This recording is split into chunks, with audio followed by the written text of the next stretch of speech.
দাবিতে যুবককে পিটিয়ে হত্যার ঘটনায় ৬ শিক্ষার্থী গ্রেপ্তার। ভারতের কাছে শেখ হাসিনাকে ফেরত চাওয়া হবে এবং সংস্কার নিয়ে আওয়ামী লীগের সঙ্গে কোনো আলোচনা নয়, জানালেন আসিফ নজরুল।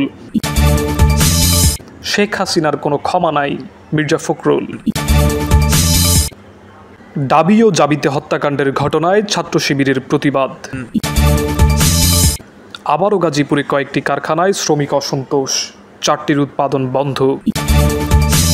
সম্পদের হিসাব দিতে হবে অন্তর্বর্তী সরকারের উপদেষ্টা ও সমমর্যাদার ব্যক্তিদের, নীতিমালা অনুমোদন। 195 রানের জুটিতে বাংলাদেশের দিন কেড়ে নিল অশ্বিন জাদেজা। শেখ হাসিনার ভারতেই থাকা উচিত, শ্রীলঙ্কার প্রেসিডেন্ট। ট্রাম্পের তথ্য হ্যাক করে বাইডেনকে দিয়েছে ইরান, যুক্তরাষ্ট্রের কেন্দ্রীয় গোয়েন্দা সংস্থা। হিজবুল্লাহর ব্যবহৃত ফেজার ও রেডিওতে বিস্ফোরণের পর এবার লেবাননে ইসরায়েলের বিমান হামলা।